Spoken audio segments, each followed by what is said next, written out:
The returns of former WWE superstars continues with last night's edition of Friday Night SmackDown as Triple H brings back Hit Row.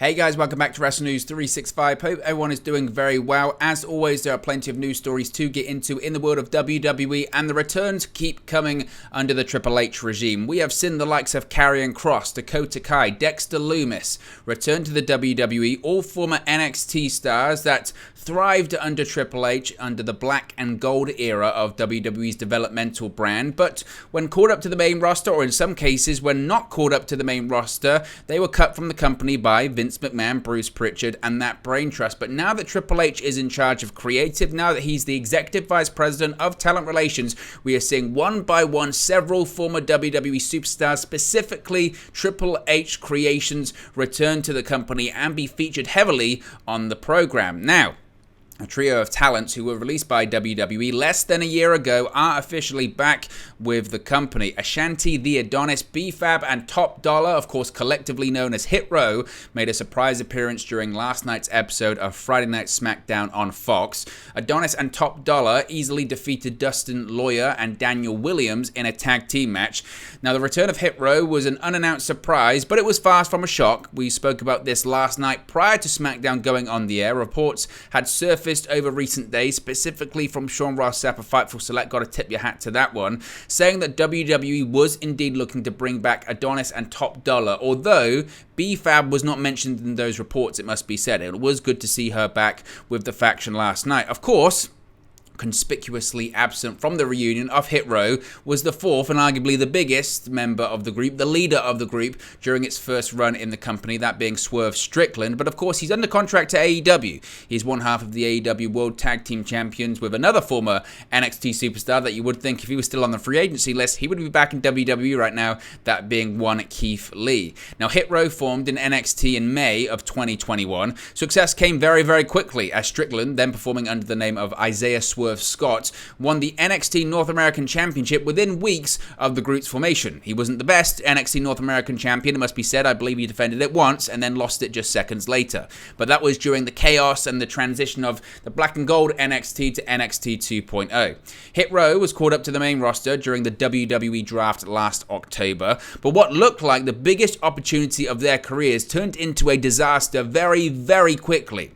All four were released by WWE within weeks of their call-up to the main roster. There were also some reports that Top Dollar specifically had heat backstage, something which he has commented on since then, speaking about ringing up the office after B-Fab was released and checking on her travel, which was a no-no under the Vince McMahon regime. Also speaking about talking to producers backstage about if the sound was okay, posting some controversial things on Twitter as well, which certainly rubbed a lot of people the wrong way because it came across as arrogant and big-headed when people said, look, you might be out of a job in a couple of weeks. He said, no, we can promo, so we're just going to be just fine. They weren't just fine, but he's back, so I guess maybe he is fine. I don't know. Swerve Strickland, though, went on to sign with All Elite Wrestling and debuted with the company at the Revolution pay-per-view back in March. Top Dollar later commented that Strickland wanted to do his own thing while wishing him well in the new journey. In AEW, Strickland formed the tag team of Swerve in Our Glory with another WWE cast-off release. I don't like that word, cast-off. One being Keith Lee. Together they won the AEW World Tag Team Championship last month. Good to see them back.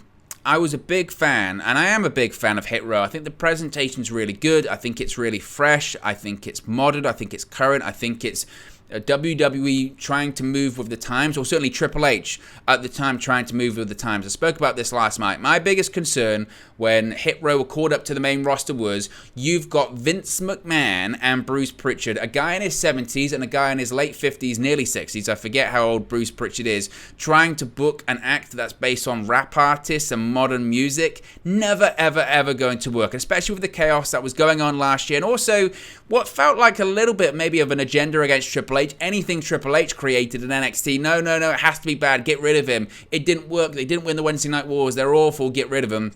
And any attachment that we felt like we had with these NXT superstars was immediately lost when they got called up to the main roster, because they would take away any aspect that got them over, whether it was their entrance, whether it was their promo style, whether it was their gear, whether it was the moves they used in the ring. Pretty much everything you liked about the talents in NXT would be ripped away. And then WWE would say, look, they barely get a reaction. They're not over. Well, of course they're not over. You've taken everything away from them that got them over in the first place. So I'm glad to see Hit Row back.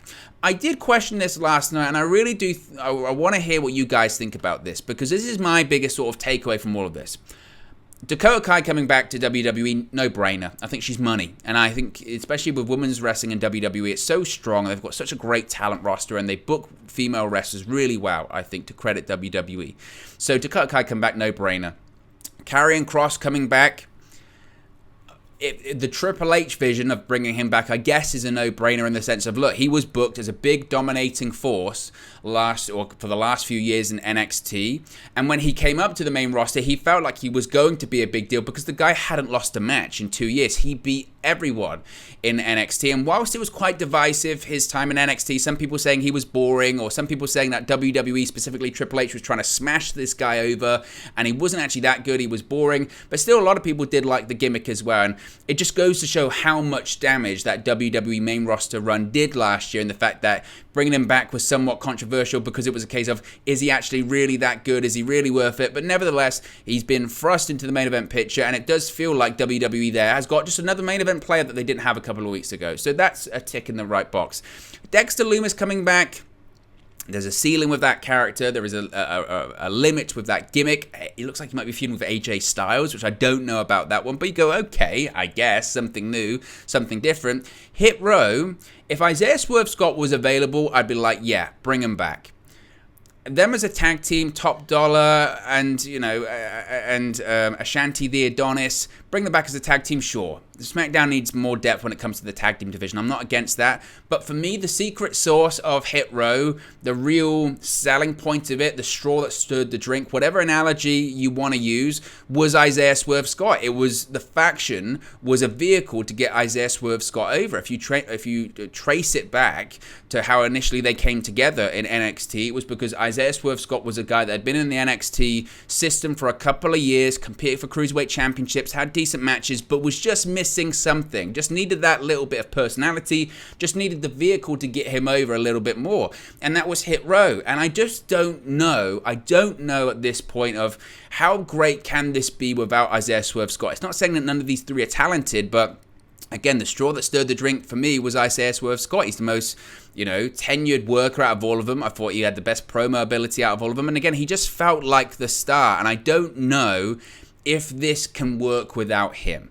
They'd be a decent tag team, but as far as game changes or anything like that, I don't know. Honestly, I don't know if it can or it can't work. And you do have to question, when do we get to the stage of, are we just bringing people back for bringing people back's sake? Are we just, clearly we're bringing back Triple H, guys, and I think people, while they're celebrating it now, if another person did it, you would say, oh, you're just doing your favorites, but every booker does that. I don't know. But I'm interested to see where it goes. Let me know your thoughts in the comment section below. Be sure to smash the like on the like button. Be sure to subscribe to Wrestling News 365, and I'll speak to you again very, very soon. Hey guys, thank you for watching, listening, streaming, or however you come across this video today. Be sure to click on the video on the right there to watch our next video, or click the bottom there to subscribe, or the bottom right hand corner. Thank you very much, and I'll speak to you again very soon.